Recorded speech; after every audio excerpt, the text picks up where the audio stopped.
We continue now at the top of Daf Kuf Samech Dalet Amud Beis in Meseches Bava Basra. This is Bava Basra Daf 164b. On the previous summit, the Gemara brought the opinion of Rabbi Chanina ben Gamliel in the Mishnah. Rabbi Chanina ben Gamliel says that if you have a star that is makusher, a star that is folded, so normally the signatures of the witnesses go on the back of the document, but if you sign on the document on the inside of the document, Rabbi Chanina ben Gamliel says it's still fine because you can unfold the document and you can treat it like a regular star. And the Gemara now brings the question of Rebbe on Rabbi Chanina ben Gamliel.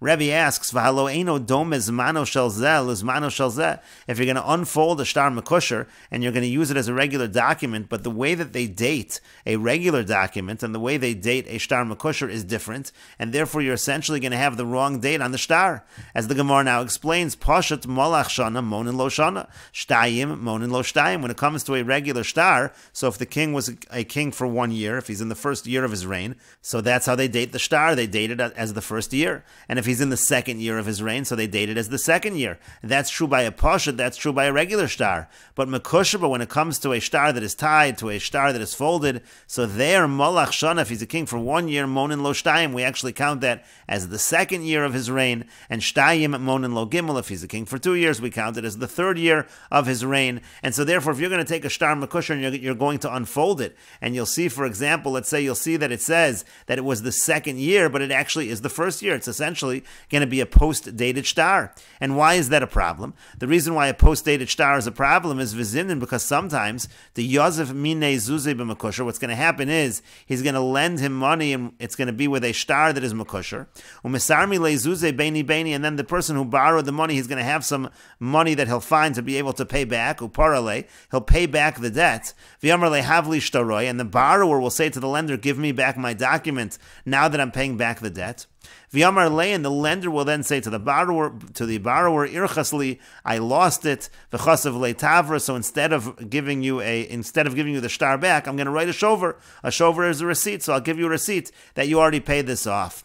And then what's going to happen? Now really he's still holding the star, and again this is a star mekusher that was unfolded, and so therefore it was really dated 1 year later. So v'chimati zimne mashvile pashat. So then when the time comes, when the date on the star comes, he's going to make it into a pashat. He'll make it into a regular star, which is dated. If it says the second year, that would mean the second year and not the first year. V'yamar lein, he'll say to him, "Hani hashta diyazaft minoi." He'll say, "Now give me back, because you borrowed from me. This was a different loan, and now you owe me other money." And so therefore this could be a problem if you're going to allow someone to just unfold the document and say that it's a regular document. So all of a sudden he'll be able to produce this document and he'll be able to collect a second time from the borrower. And the Gemara continues and answers, Kasavar, he holds, meaning Rabbi Chanina ben Gamliel holds, Ein Kosvin Shover, that you're not able to write a receipt, and so therefore this will not be a problem, according to Rabbi Chanina ben Gamliel, meaning to say, if the borrower comes to pay back the debt, and the lender says, "I don't have the star," the lender would not be able to write a receipt. Rather, the borrower would say, "I'm not paying you back until I get back my document," because again, according to Rabbi Chanina ben Gamliel, if he doesn't get back the document, you do have that issue that if it was a star mekusher, he could then unfold it and treat it like a regular star, and the date would be 1 year later, and he'd be able to demand payment from him again. And so therefore, in order to avoid that problem, Rabbi Chanina ben Gamliel says that you do not write a shover, you have to demand the star back when you pay back the debt. But the Gemara continues, Umi Baki Rebbe b'Makusher, but was Rebbe really an expert when it came to Makusher documents? And the Rashbam explains, Umi Baki Rebbe b'Makusher damar zmano shel zeh, lo kizmano shel zeh. Rebbe's question was that the date on a regular star is not the same as the date on a star Makusher. Did he really even know that that was the case? V'ahu Makusher da'asal akami de Rebbe, but there was a case of a star Makusher that came before Rebbe. V'yamar Rebbe, and Rebbe said, Star mu'ucher zeh. Rebbe said that this star is post-dated, the date is not correct.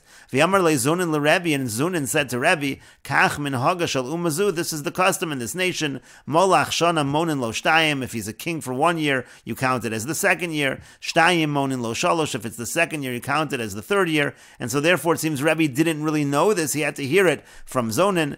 And the Gemara says, Basra Dashama mi Zonin Savra, after he heard it from Zonin, so then he knew it, and that's why he was able to ask this question. And we will note over here that the Rashbam explains why it is that the dating of a star Makusher is different than the dating of a regular star.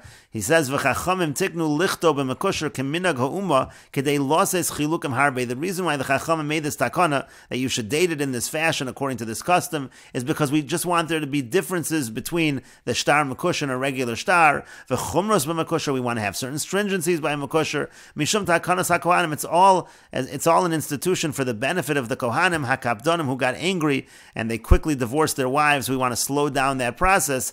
Like we said earlier, so that it should not be so easy to divorce their wives. And the Gemara continues, there was a document, and it was written that the loan took place in the year of so-and-so Archon. And the question is, what year exactly was that referring to of his reign? And the Gemara continues, Rabbi Chanina says, we have to see, what year did Archon begin his rule? We assume that this was the first year of his rule. The assumption here is that the king's name was also Archon. But the Gemara continues, but maybe it means to say that he had a long reign. How do you know it's referring to the first year of his reign? And the Gemara continues, Rav Hoshia says, Kach min haga shel umazu, this happened to be the custom of this particular nation. Shana Rishona Korin lo Archon, the first year, they would call that year the year of Archon. Shnia Korin lo Digon, the second one they call Digon. And so therefore we have to assume that it was the first year. But the Gemara continues, V'dilma ivure avru v'hadar ukumuhu, but maybe he reigned at one time, and then they removed him from his rule, and then they reestablished him. Maybe this is really the first year of his second reign, and to that the Gemara says, Amar Rabbi Yirmiyah says, Hahu Archon Digon Karule. If that was the case, they would have referred to it as Archon Digon as an indication that it was the first year of his second rule. And the Gemara continues, Tanu Rabbanan, the rabbis taught, this is from a Tosefta in Nazir. Hareini Nazir, if a person says, I am a Nazir, and he uses one of the following terms, as we will see, Sumchis Amar, Sumchis says Heina. If he says Hareini Nazir Heina, what does that mean? That means Achas, that means he's going to be a Nazir for one term, meaning to say he'll be a Nazir for 30 days. If he says Hareini Nazir Digon, if he uses the word Digon, that means Shtayim, that means he's saying he's going to be a Nazir for 2 terms. That's 2 terms again, each term is 30 days. If he says Hareini Nazir Terigon, that's Gimel, that means 3 terms. If he says Hareini Nazir Tetrigon, that means Arba, that means 4 terms. And if he says Hareini Nazir Pentigon, that means Chamish, that means 5 terms of Nazirus. And we will take a look at the Mosef Rashi over here. This is from Meseches Nazir. Heina achas hareini nazir hein chayev ben nazirus achas. Again, if he says I'm hareini nazir, I'm a nazir, and he uses the word heina, that means 1 term of nazirus. V'im amar hareini nazir digon mona shtayim. If he says digon, again it's 2. Trigon mona shalosh, tetragon mona arba, pentagon mona chamesh. Again, each one refers to the number of terms of the nazirus. And Rashi says shekain monin beloshen yavin. This is how they count in Greek. Vashminan devechol loshen yochol adam lekabel olav nazirus. The point over here is to teach us that a person can accept upon himself nazirus in any language. In this case, he's using the Greek language to determine how many terms of nazirus he will be undertaking. And the Gemara continues, Tanu Rabbanan, the rabbis taught, and this is from a Tosefta in Meseches Negoim, Bayis Ogol, let's say you have a house that is round, essentially it has just 1 wall, so to speak, or Digon, let's say it has 2 walls, that would be where it has 1 straight wall, and then 1 curved wall that goes around, or Trigon, let's say you have a house that has 3 walls, or Pentagon, let's say you have a house that has 5 walls. In all of these cases, Eino Mitame bin Negoim, it is not Tameh in terms of the ritual impurity of Tsaras. Let's say there's Negoim on the house, there's Tsaras on the house, that will not make it tameh. But tetragon, but let's say you have a house that is tetragon, that's 4 sides, metame bin negoim. Only a house that has 4 walls is going to be metame with negoim, with tsaras. And the Gemara says, Menohani Mili, from where do we know that this is the case? The Tan Rabbanan, because the rabbis taught, Lamala Omer Kir, when it's talking about saras of the house, it says the word kir, it says kiros. It doesn't use the word kir in singular, rather it uses it as kiros, plural. That's shtayim, that means to say 2 walls. Lamata Omer Kir, kiros, and the same thing it says a few psukim later, it uses the word kiros. That's also shtayim, that's also 2 walls. And so you add that together, harekan arba, that is a total of 4 walls. Only a house with 4 walls is tameh with tsaras. And the 2 psukim being referred to, the first one in Vayikra Yadalid Lamed Zayin says, V'roas hanega v'hine hanega b'kiros habayis. Again, kiros meaning 2 walls. And then 2 psukim later, the pasuk says, V'shav hakohen bayom hashvi v'ro v'hine pasa hanega b'kiros habayis. Again, using the word kiros, which means 2 walls. That means to say it has to be a house of 4 walls to be considered tameh with negoim. And the Gemara continues, Ahu makusher da'asa l'kamei de Rebbe. There was a shtar makusher, a folded shtar that came before Rebbe. V'yomar Rebbe, and and Rebbe said, Ein Zman Baza, there's no date on this shtar. Amar le Rabbi Shimon beRebbe, Rabbi Shimon, the son of Rebbe, said to Rebbe, Shema ben Kasharov Muvla, maybe between the folds, that's where the date is, you just can't see it. Palya, so he opened up the document of Chazi and he saw the date. Hadar Chaza be Rebbe bebishas. Then Rebbe was looking at his son, Rabbi Shimon beRebbe. He was looking at him with a bad eye because he thought that he wrote this shtar. You're not supposed to write a shtar that is a shtar mekusher. Amar le, so Rabbi Shimon beRebbe said to Rebbe, Lava no kasafte, I wasn't the one that wrote this document. Rabbi Yehuda Chaita kasve, rather Rabbi Yehuda Chaita, he's the one that wrote the document. Don't look at me negatively. It was really him that wrote the document. Amar le, so Rebbe said back to him, Klach mi lashon hara zeh, you should go away, distance yourself from this lashon hara. Don't say bad things about Rabbi Yehuda Chaita. And the Gemara continues, Zimnin another time, have a Yosef Kameh, he was sitting in front of him, Rabbi Shimon beRebbe was sitting in front of Rebbe, V'kaposik Sidra b'Sefer Tehillim, and he was reading a portion from the Sefer Tehillim. Amar Rebbe said, Kama miyushar ksav zeh, how well written is this Sefer Tehillim, the scribe did a very good job in writing this Sefer Tehillim. Amar Lei said to him, Lava no kasafte, it wasn't me that wrote this, Yehuda Chaita kasve, it's Yehuda Chaita that wrote this Sefer Tehillim. Amar Lei, so Rebbe said to him, Klach mi lashon hara zeh, you should distance yourself from this kind of lashon hara. And the Gemara says, Bishlam Hasan. Now I understand over there in the first story by the Shtar Mekusher, Ika Lashon Hara, there was Lashon Hara, he was saying something bad. He was saying that Rabbi Yehuda Chaita wrote this particular Shtar Mekusher. You're not supposed to write a Shtar Mekusher. So that's Lashon Hara.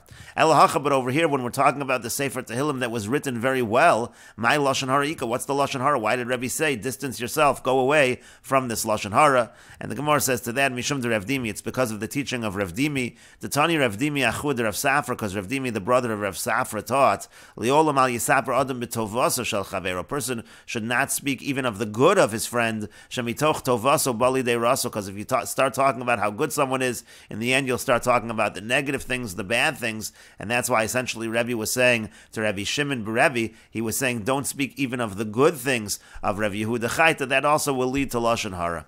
And the Gemara continues, Amar Rav Amram Amar Rav. Rav Amram says that Rav says, Shalosh Averis, Ein Adam Nitzol Mehen B'chol Yom. There are three Averis that a person is not saved from every day, and they are Hirhor Avera, the thoughts of Avera, V'iyun Tefillah, and the inspecting of Tefillah, of prayer, V'Lashon Hara and Lashon Hara. These are the three Averis that you'll never be saved from on a daily basis. And the Rashbam explains Iyun Tefillah, the inspection of prayer, Yesh Mefarsh, and some explain this means Shala'achar Shehispala, that after the person davens, Don Belibo Sheishalim Lo HaKadosh Baruch Hu Scharu, he's thinking in his mind that HaKadosh Baruch Hu now should give him his reward. V'yasa HaKadosh Baruch Hu Tzrachim, and HaKadosh Baruch Hu should do whatever he requested, whatever he needs. V'yishma Tefillah, so that his Tefillah should be listened to. Lafi Shespalal B'Kavana, because he davened with Kavana. That's Iyun Tefillah. The person should not say after a Tefillah that now HaKadosh Baruch Hu needs to do what it was that I davened for. And again, so those are the three things that a person is not saved from each day. And the Gemara continues, Lashon Hara Sal Kadaitach. Do you really think we're talking about real Lashon Hara,